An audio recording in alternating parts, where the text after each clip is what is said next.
Welcome to For the Love of Books, Bees Books Edition, a podcast by North Lanarkshire Libraries. Hello, this is Pari. And this is Jenny, and we're here to talk about Bees Books. Quite sleepily today. We're yes. both low energy, low sleep. We are, but this usually wakes us up, so by the time we've finished, I'm sure we'll be fine. That's true. I would have thought book bug this morning would have woken me up. I think it's made me more sleepy.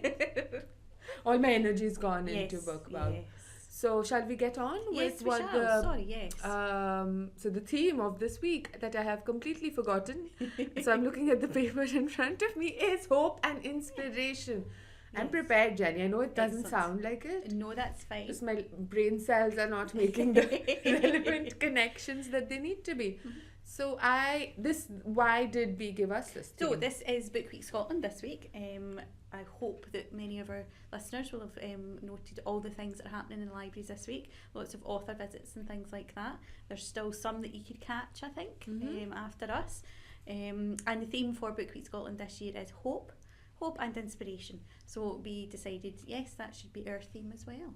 It's quite nice. It's quite nicely timed as well, I think. Like when it gets darker and wintrier and colder.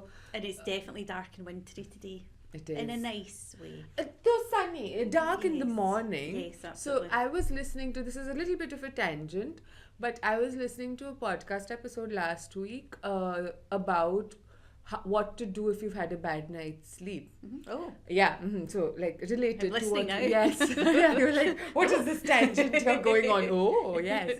Well, one of the things, there were lots of things, very interesting episode, but one of the things that they suggested is, like when you wake up and you feel really grumpy because you've lost out on the sleep and you're like, you're going to be tired all day, but resist that temptation to just like revel in your misery. And instead, what really helps is to go out in the morning first thing and enjoy 10 minutes of sunshine. Oh. They don't live in Scotland. They do not live in Scotland, no. Or their morning is a lot later than No, they just don't live in Scotland. It's like I looked out of today when I woke up because I had disrupted sleep and it was pitch dark. Yes. So, well, but today now it's nice. Now it's nice. Yes, it's blue skies, sunny. Cold but nice. Yes, and that is what we all hope for, isn't it? It is. For winter. That's is that true. kind of cold weather but dry and just kind of nice to get out in. Yeah, and then you can walk but don't fear falling and breaking your neck. Yes. So there's another hope there. Good luck to all of you. So I am really looking forward to see what your books are. Okay, so my first book is a lovely, lovely book. It was recommended by a colleague. Ooh. And it is called The Secrets of Flowers by Sally Page. And it's not a book I think I would have picked up, even though it's got a very pretty cover. And I basically went into it blind. So colleague said, I've just finished that, it's a lovely book. I took it home and I read it, didn't read the blurb, didn't know anything that was coming, and was very pleasantly surprised. Oh, lovely. Is this so the language of flowers, like the Victorian things? No, it's completely different. Okay, because that I know very vaguely and I thought I might know more, but no, so I'm not going to know anything about the Victorian secret of flowers. Okay. So basically, it is about, and I have terrible with names, as you know, Emma, who you find out as you progress that her husband's passed away. She had a very kind of high-powered job and she's stepped away, and she now works in a garden centre, and it's as if she's kind of closed in herself a little bit as well, and basically it's about her finding herself again, but not in a kind of soppy kind of way that she finds another love or anything like that. It's actually a really nice kind of empowering story. And how I've wangled it into hope and inspiration is it did kind of inspire you to look at yourself and see where you could go. Don't just get stuck in a rut and just assume that that's what's ahead of you. There's out of bad things good things can happen. So Emma, she works in this garden centre, and she, in amongst all her story is Violet's story, and this is where it just completely threw me, because it's got a Titanic thing with it. So Violet is way back in the 1900s, and you find out wee bits about her. chapters are very small, but you find out that she kind of lived in one place and then her father died, so they had to go back to London, and she ends up working on all 3 of the ships that were like Titanic, Olympic and Britannic, I think, were the 3 kind of ships of similar type, and she ended up working on all 3. And being, I think, in all 3 of the crashes and surviving. I now, she seems a bit sus to me, this Violet does. Was she involved in the crashes? Well, yes. That's the true secret of flowers. But basically, Emma kind of, she suddenly goes into research. So her high power job was in science, I think, and so she uses her research skills, and she wants to find the florist on the Titanic. This is what because apparently on the Titanic there was flowers everywhere, and that kind of story hasn't been told. So she does some investigating. I love that. And it was really, really interesting to kind of, I don't want to spoil it too much for people, but to find out, who did what on board. And I think out there is still a very keen interest in the Titanic, just because of that era and, how luxurious it was. But this is more the kind of story of the people, not below decks as such, but the people who actually had jobs on board. And it's not just about Titanic. You find, Violet goes to a couple of ships, and, who she works with kind of, they go as well. Like, not all of them at the same time, but she kind of meets different people on different ships. You also learn kind of about her background and things like that. And it was just really, really interesting and really, really lovely. It was the kind of book you can do what I did, was just basically read it over 2 days and just immerse yourself in flowers, basically. And each chapter is, the chapter heading is a flower, which has a kind of meaning in that chapter, if you see what I mean. I'm not explaining that very well, but no, I do. So see, there is a Victorian flower language connection. Yes. So, for example, Violet's chapter there is called Crushed Roses. And at some point in her wee kind of chapter, there will be something about roses. Lovely. Let me find an Emma chapter. So she's got clove carnations for that chapter. And so inside that, but the very first Emma is chocolate cosmos, which are lovely flowers, which smell like chocolate. So they're they're a beautiful velvety brown kind of colour. And they actually smell like chocolate, and I've never been able to grow them. I've never heard of them. I want them. Yes, they're beautiful flowers. Well, so, I hope you're able to grow them, yes, and I hope I get to smell them. Good. But no, it's a lovely book, and as I say, it's not one I would have picked up, but because a colleague who I like the other books that she usually recommends, I thought, I'll read that. And I liked going into it without knowing anything. Like you, I had The Language of Flowers in the back of my head, and I didn't know if maybe it was kind of like that. And it was just a lovely story. I love the story of how you encountered it as well. Just like a recommendation, and you give it a chance. And it might not be the kind of thing that you would have picked up. But I think the podcast is also helping us be a little more adventurous. Because we're trying to find ways to fit books into our, like, the things, and we maybe go outside of our comfort zone. Saying that, I did not go outside my comfort zone. So I have actually 3 books today, and I think you do too. I have 4. Oh, you must. I guess you win, Jenny. But I've approached it a little bit sort of weirdly. They're all to do with hope, but I think and they're all non-fiction, so this might be something that you'll be like, oh god, I came to win and she came with non-fiction, but it's almost like hope for a hopeful past, a hopeful present, and a hopeful future. Right, okay, we're going Scrooge here. Yes. We are getting close to, as everybody likes to call it, the C word. So I'm going to start with the past. And it's called Hope in the Dark by Rebecca Solnit. And it's a very interesting cover. And a slightly interesting bookmark sticking out the top. Yes, which is got to see the library. Excellent. And the subtitle of it is Untold Histories, Wild Possibilities. And this is a book that I first read in 2020 when, the world seemed to be going especially mad, not just with health things, but just with the world things. And it did feel like, even personally, like it was a really dark time. So I really like her writing. Otherwise, I've encountered her essays and things, and this is just a book of essays. It's tiny. It is. It's like, it's only like 150 pages or something, and it's really easy as well. The essays are quite short, and she's a beautiful writer. Like, just love of language, and she's a very nice thinker as well, and she makes all these connections. But basically, what the premise of this book is that when things are like they are now, when things seem really depressing for whatever reason about the state of the world, things going on that you might be really like scared or depressed or whatever about, it is really important to take stock of all the things that we've achieved in the past. In that, right now, we take so many things for granted. Women have the right to vote. There are no slaves.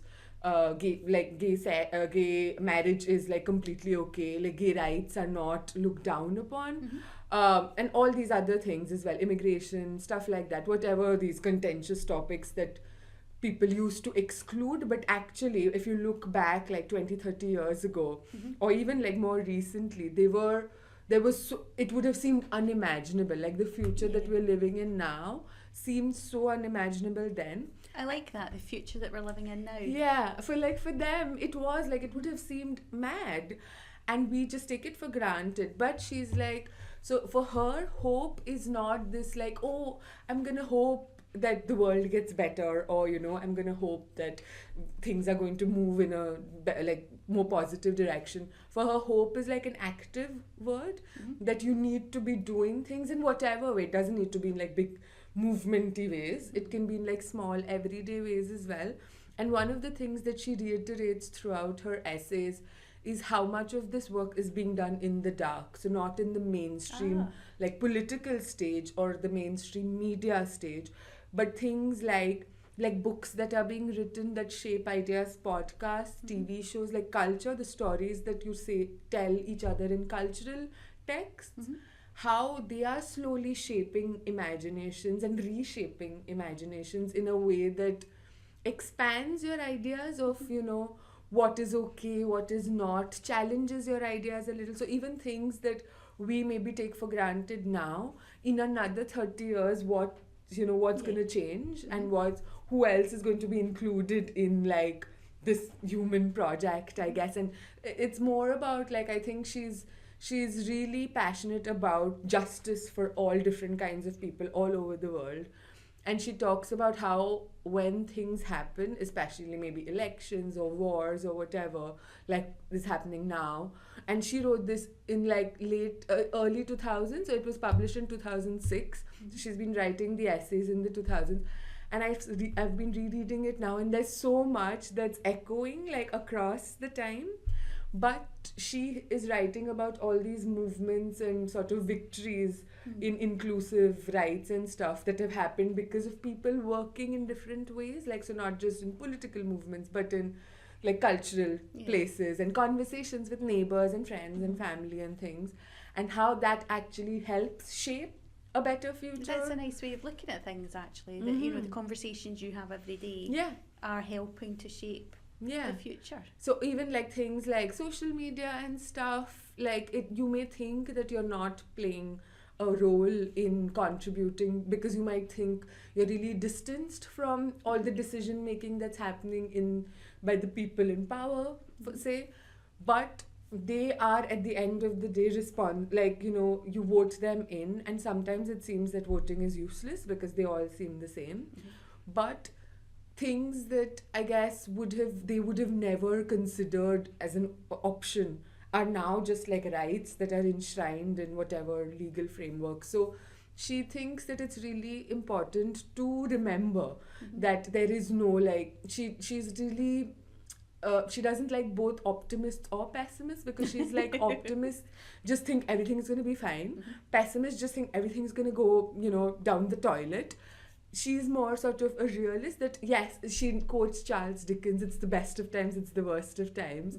She's like, you need to hold those two positions in your head at the same time and see that, yes, things might look terrible, but look at how far we've come. And I love that. Like, I've been reading the essays and it's just making me so emotional. I feel like this, because it's such a small text, I feel like it would really bear repeated reading, like rereading maybe every few years, because I'd forgotten. I'd remembered the feeling it left me with, but I'd forgotten the details. And so when I reread them, it's like reading them anew, and I'm just like emotional about it. It's just a beautiful book. Oh, lovely. Yes. And what is your book for the present?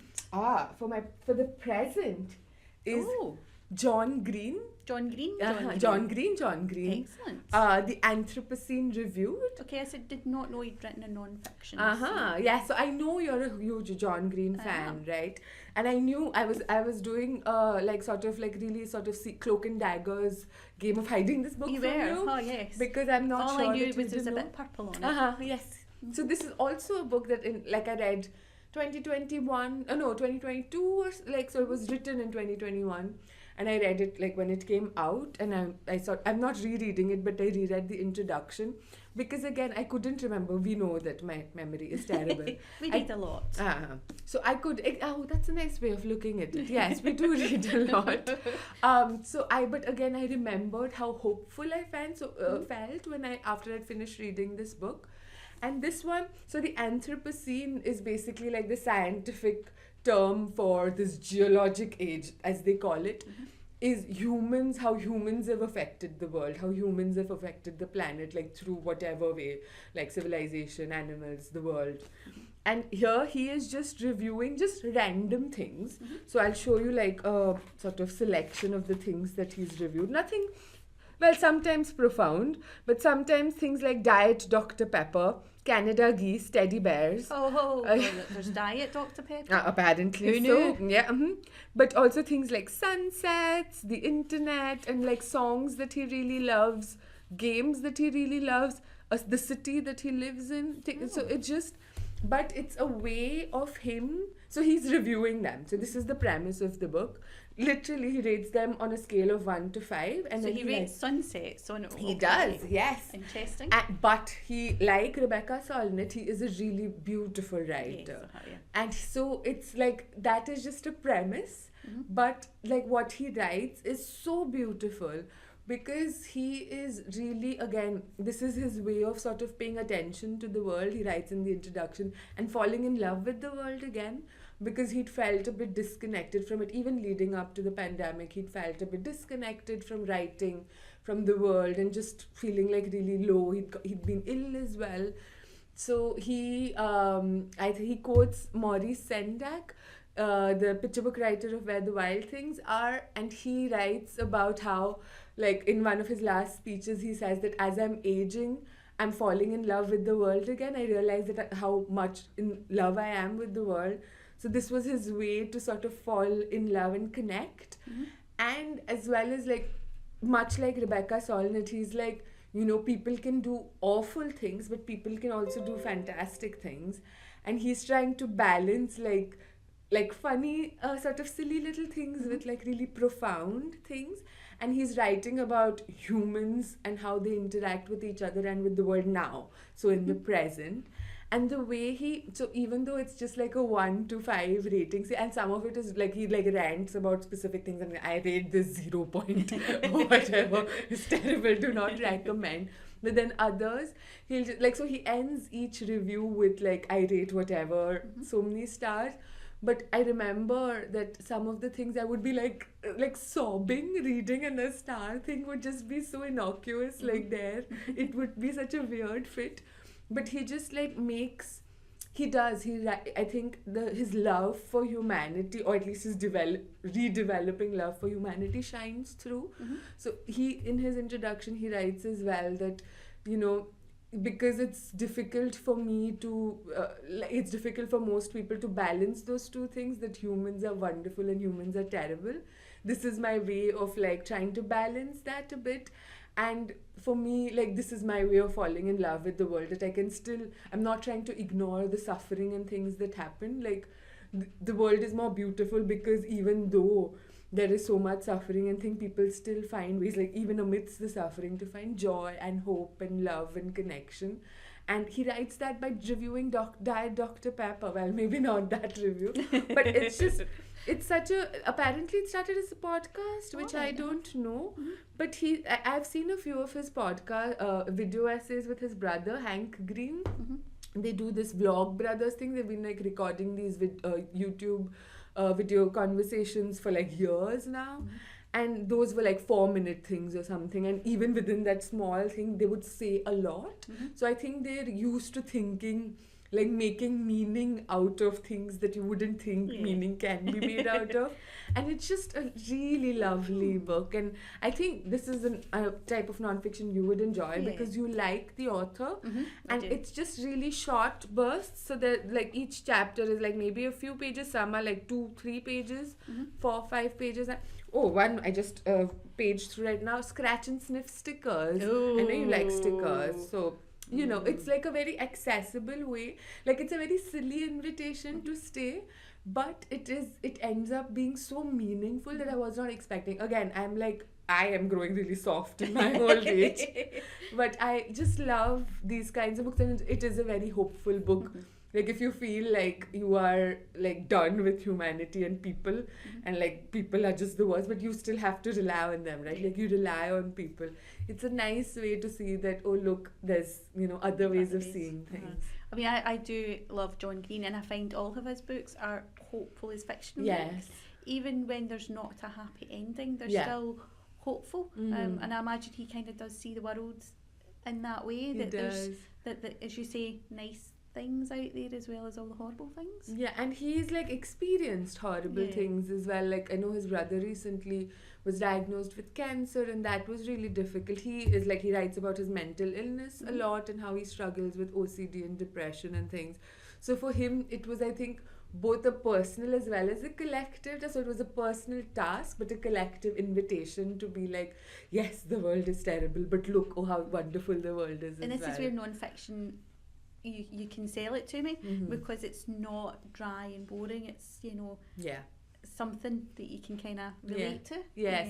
Both of these books are just like, I don't know if Hope in the Dark is quite your kind of book. I know that it will be for other people. It's just a very beautiful book, But Anthropocene Reviewed, I think you'd enjoy it, especially as a lunchtime book. Excellent. I mean, I'm not going to be able to pronounce the title. No. So, well done, you've done it with 3 times. Well, yeah. Otherwise I would have just been, reviewed. Well, I want to see one of your the second of your 4 books that you've ambitiously got in. I was cheating slightly. So the other 3 are collections. Scandal. So technically, you could say 2 books, 4 books, I'm not sure. But when we're talking pronunciation there, I'm going to struggle a bit with this, so please bear with me. So these are the Miss Blaine's Prefect books by Olga. I'm hoping you're going to say that. Wojtas, but that's not how it's pronounced. No, I apologise. I think that it's Wojtas. Oh. I would not have pronounced it No, like I looked that. it up before we started and got them to tell me. Oh, so you just tricked me. Yes. You're like, you pronounce it wrong and then I'll show you how. But that was like half an hour ago and I've immediately forgotten. So apologies, Olga. I am just going to call you Olga from now on. But these are inspirational books that you inspired me to read. Because Miss Blaine's is the school from The Prime of Miss Jean Brodie. Is it? Yes. What? So, yes. But it's the subtitle is A Murderous Mission from Cauldron to Castle. Yes. So there's 3 of them so far. They're all called Miss Blaine's Prefect and the.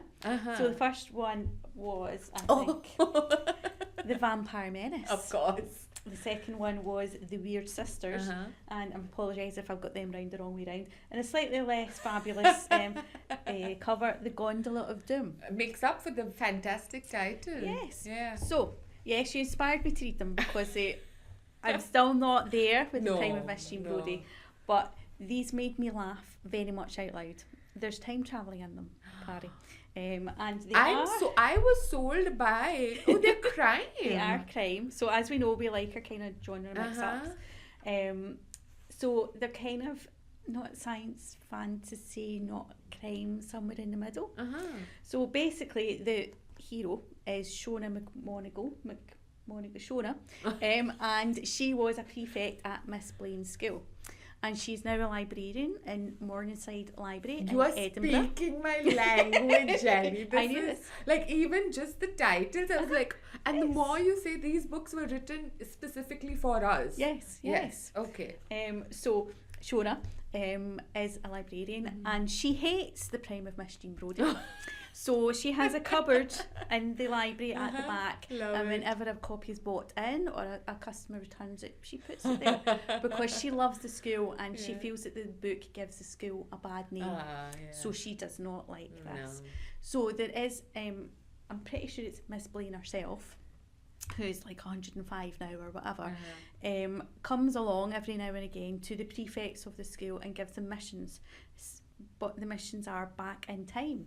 So basically they get soaked back in time and plopped down. They're not told what the mission is.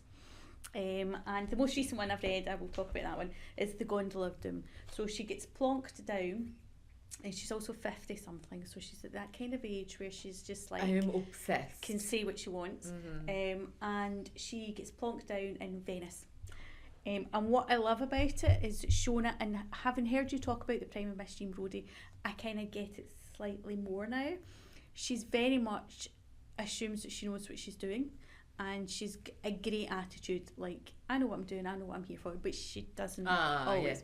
So There's she's, Miss Jean Brodie Yes. right there. so she's plonked down in Venice in this one, and she assumes that she's there to do something, and she's not. She's actually, it's complete, with all three of them, it's something completely random in the background that's happening that she's actually there to do, but she gets herself involved in things, and she just kind of walks in with her Doc Marten boots on and just kind of gets there. So she's given, usually when she gets where she's going, she's given maybe some money or some bits and pieces she finds in her pockets that will help her, and most of the time she has her Doc Martens on because they're very sensible shoes. This one, however, she doesn't, and she's yes, because she ends up in sandals, but there's a reason for that you I guess find if out she's later. in Venice, you know, there's so many canals and stuff, Doc Martens. No, if you fall in, that's yes, exactly. They're quite expensive boots. Yes, them. they are. And I'm sure Miss Blaine doesn't, you know. But Doc Martens does sandals. Maybe they're Doc Marten sandals. Oh, she doesn't say actually. Yes. But in this one, I'll give you a wee bit of the beginning. I'm not spoiling it too much. No, don't. But basically, she thinks that everything's very misty, and she's kind of like not quite sure what's happening. She's not sure she's in Venice to begin with, so she starts asking people. And she has, because she's been to the very important school, lots of languages, so she kind of, you know, plonks herself in, works out what language to speak. But she kind of goes about it, instead of just saying, "Where am I?"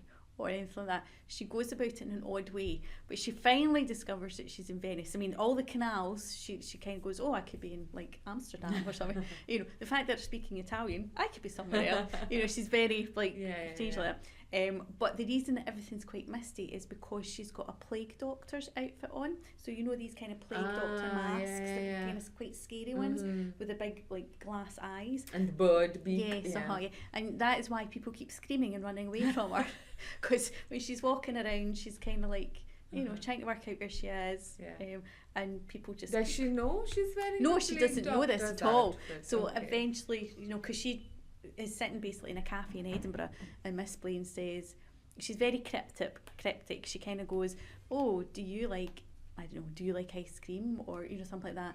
And then she's whisked away, and it's like, okay, was that a hint? Was that not a hint? I don't know what's happening. So she has no idea, and it's not until like slightly later on that she realises that this is why. And so because she's in this outfit, she kind of works out that that's where she must have to be. And there's a plague hospital, and apparently there's an outbreak of plague, and she's there to, what she thinks is to help sort this out. Does she have a medical degree, this woman? No, she does not. But in the cafe to begin with, she has to do the Heimlich manoeuvre, and I think this is Miss Blaine kind of testing her to see if she knows a rudimentary first aid. But that's nothing to do with what she's actually there for. I love the chaos that you've described, and it's exactly my kind of just life attitude. Chaos. And there's three of them, and I did read the first one a long time ago, but after your talk about Prime of Miss Jean Brodie, I suddenly thought, oh, I'll read the other ones because obviously there's a thing there. And I'm getting the two of these mixed up, which is the first one, which is the second one. But very rudely, the Gondola of Doom has a very different cover. It does, and I prefer the other covers, so I'm going to show you those. They're more interesting. But the Weird Sisters one has a Macbeth kind of Shakespeare-ness about it. And you don't need to know anything about gondolas, you don't need to know anything about Shakespeare. I mean, we all know about vampires, but you don't need to know, because whatever she thinks is completely like not what's really So is it always Shona? Yes, so it's always Shona. You're aware that there must be other prefects, and maybe Miss Blaine gives them, you know, but it's always her that is our hero. So you say they're prefects, but she's 50. No, so she was a prefect, and you know, because I was like, what is going on no. in this school? But then Miss Blaine must be like 107 or something, and it seems that maybe she kind of time travels. You're not quite sure what the background is there, but they are definitely, our kind of books are definitely like, and having, as you said about the Prime and Miss Jean Brodie, if you look at it a different way, if I was to read the Prime and Miss Jean Brodie right after reading these, I would probably enjoy it more because I would still be in that frame of mind. And it is that, like, from what you sort of describe it, it's not as mad, obviously, because it was written at a time when the stylistic things were a bit different. And there's no time travel. No, there's no time. Like, it's much poorer for it. There's no, like, time travel, there's no mad... Well, there is a mad woman, Jean Brodie, but otherwise... Yeah, no, there's a lot of, like, silliness and hilarity, which is like up to the reader to decode, whereas the characters take themselves very seriously, whereas as the reader you're like, okay. I think this is an accessible way. I think because I had in my head the Prime and Miss Jean Brodie's the serious book and all that kind of stuff, when I went to read it and given up, that's how I've seen it. But if you've read it as it's supposed to be read, and as I say, having read these now, if I was to read it now, I would maybe have that different view about it. But I think, you know, that's a really interesting point, because I think with classics, like things that are these big important classics, you always think they're supposed to be these serious, big issue, like inaccessible books, like you're supposed to approach them with this level of reverence and things. And like a lot of, at least the classics, I've not read a huge bunch, but I've read a fair few of classics, and the ones that I enjoy most are the ones that don't take themselves seriously, and the ones that are like poking fun at, it might be the norms of their time, which might be a little bit inaccessible to you, but you still get it. You still get, like Jane Austen, for example, you know, like a lot of people don't like Jane Austen because they're just like visiting each other's houses and just like complaining about like the weather and whatnot. But actually there's so much more going on, even if you don't know really the context of the time that she was writing in. Even then, it's like pretty, like Anne of Green Gables is one of my favorites, and that's just unhinged, and the character and the like stuff that happens. So I think, but there are, on the other hand, classics that I guess the writers did mean to write, but then I totally ignore. I mean, some of Dickens' stuff is like, you know, but, you know, then you've got, you know, Ebenezer Scrooge, which, you know, is a very short story. It's not about, and it's fun in its way. You know, it's kind of, you know, it's not like 400,000 pages thick with language you don't understand. No, and it again, like, it's so bizarre. It's like a ghost story, and it's like you're having to suspend your disbelief so much, but it works. And there's just like this really pathetic Tiny Tim and like all these really weird things that seem like a soap opera, but it still works. And of course the Muppets just bring it to life. The best Christmas movie in the world. Yes. But yes, I'm now interested to see what your future I wish I had saved your chaos machine for the end now, because I'm bringing us, although like I guess it's still ending on a hopeful positive note. Okay, the title doesn't give that no, it's she's not being sarcastic. So the title, the author is Hannah Ritchie, and the title is Not the End of the World: Surprising Facts, Dangerous Myths and Hopeful Solutions for Our Future on Planet Earth. So this is like the future, and she is a researcher, like a head of data science or something at Oxford University. And her thing is basically she is trying to figure out what the data is on different aspects of human life and like environmental impact, and present a picture that's going beyond the headlines. Okay. Because the headlines have a very specific story to sell. So she talks about how when she's from Edinburgh and she went to Edinburgh University to study environmental science and came out of it like super depressed. She's like, oh my god, I thought I was getting in like this fresh-faced youngster to do my good for the world and, you know, like the environmental movement and things, and what I learned, it was just like bad news, bad news, bad news, bad news. And I came in and I like wanted to get like so far away from it. And I was just thinking that we are living in the most depressing time of the, you know, of human Ever, civilization. Yeah. It's just like there's no end in sight. It's all doom and gloom. Like, what's the point? I just want to get away from it. So I don't have to think. I just want to be an unthinking being. And then she came across this TED talk by another researcher whose name I've completely forgotten. So you read this, to like whoever wants to read this to find out. And he's an educator and a researcher, and he basically talked about how all that you think you know about the world is wrong. Which is great to know because we think the world is all doom and gloom, and that's what she thought. And first she was really like, she's like, this is just a gimmick, right? But if you think, so I'll just quickly sort of like look at the different things. Yeah.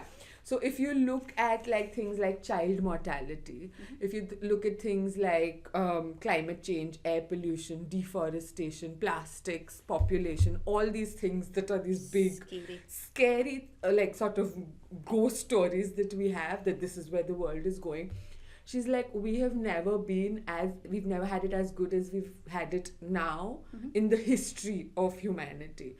Like, just what was it, 10, 20 years ago, I might have the numbers wrong, like 10 million children were dying of poverty and hunger, and now we've halved it to 5 million, and that's still bad. Like, obviously 5 million children are still, and it's terrible, but look at how far we've come. So this is what the book is about. It's basically like she does all different aspects of humanity. So in the introduction she writes about different aspects of humanity and like how we've come far. This one focuses specifically on environmentalism. So she says that, okay, this is the headline grabbing things that the news want to talk about because they think that like putting it in the news more will have people's attention on it more. But she thinks that's really counterproductive if you're not balancing it with like a little bit like Rebecca Solnit, seeing how far we've come. Yeah. Because otherwise you just think there is no hope, so what's the point? So she's like, we need to balance like what we need to do with what we have done so far. And she does it and she does it in a really good way. She's like, look, we have all the technology.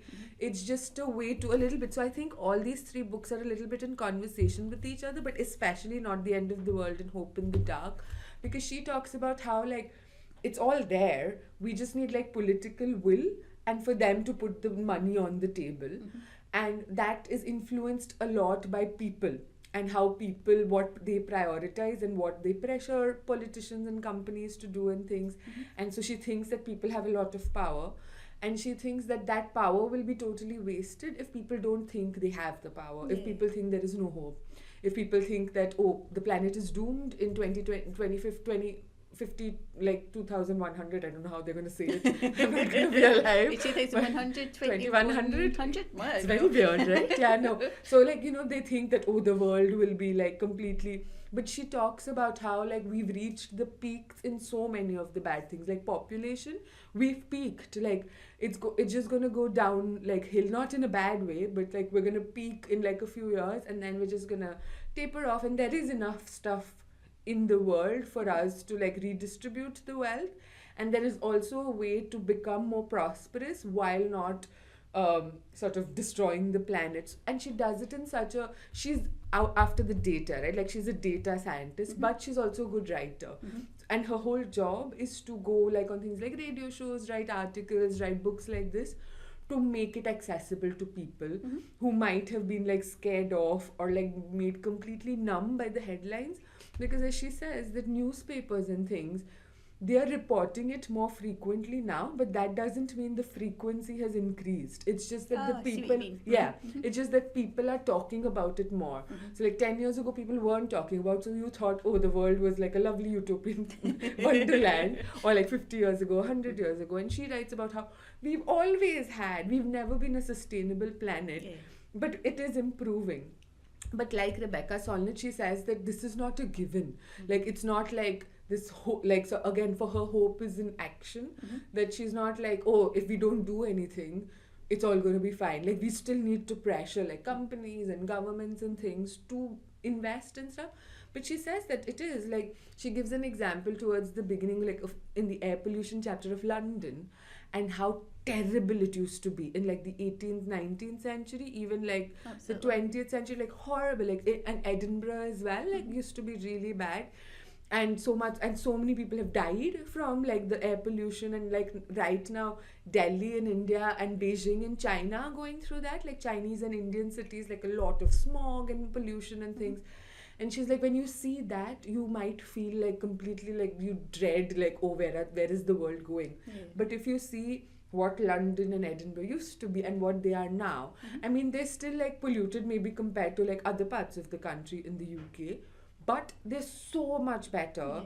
And that's because people like got tired of it. The government got like, okay, we need to do something. We need to like prevent the deaths that are really preventable, and put in like legal frameworks and like sort of both social and legal like norms changed to make it like, to sort of revive it. Rivers as well, there have been like stories of rivers dying because they've been so polluted.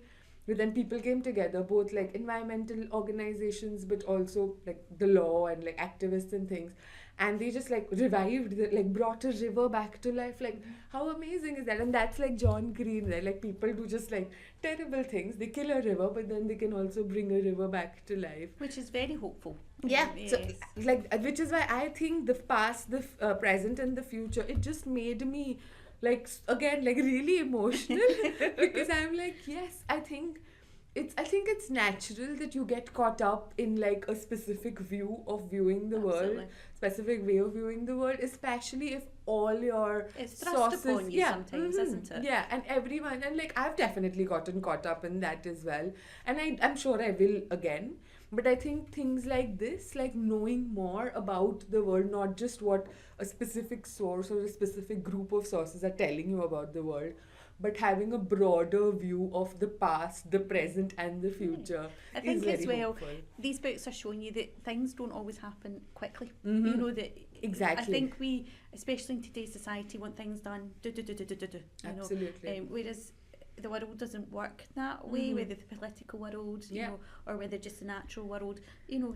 Things take time, and seeing the past, the present and the future really shows you Yeah. that you know, we think nothing's changed, Yeah, and yet everything's changed. yeah. You know, it but- just does it in a slow, steady way. Exactly, like that's exactly what like these two especially are talking about, Rebecca and Hannah, my friends now. Yes. That, you know, it can be really difficult to imagine something getting better maybe in your lifetime, but still what you're doing now Affects. matters. Yeah. Like Rebecca Solnit talked about this one, I think it was like an anti-nuclear protest in the US, where it was this group of mums in the 70s or 80s who stood outside this rain-soaked, like it was like raining a lot, and they stood outside the White House just protesting, this tiny group.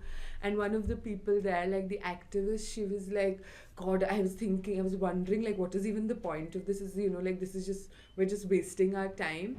But then there was a politician who like credits, like he was the one who became the face of it, that when he was walking into his offices, it was the parliament somewhere, like the place there, and he's like this tiny group of people who are just like, who've still made it out, that they like prioritize this so much that on this horrible day they're sitting and they're like, they believe in it so much that they're protesting. So he paid attention to it, and when he did, he was like, okay, I need to make this my, like, if they're paying attention to it, I need to pay attention to it, and now that I need to make other people pay attention to it. So, you know, things that you don't think have made a difference, and you may never know, you may just never know. Exactly. Like, she was lucky that she did know because he credited her, but the things that you're doing will have an impact. And like, you have to believe that. But I think research, like as from what they've shown, shows that it is true. So it's a hopeful thing to believe, but it's also a realistic thing to believe, which is That's what I hopeful. like to think of as a realistic optimist.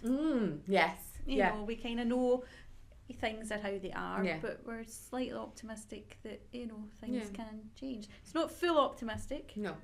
But, you know, realistic. I mean, I guess it's, for me, I am quite an optimist. So Rebecca Solnit and maybe even Hannah Ritchie might be like, optimist.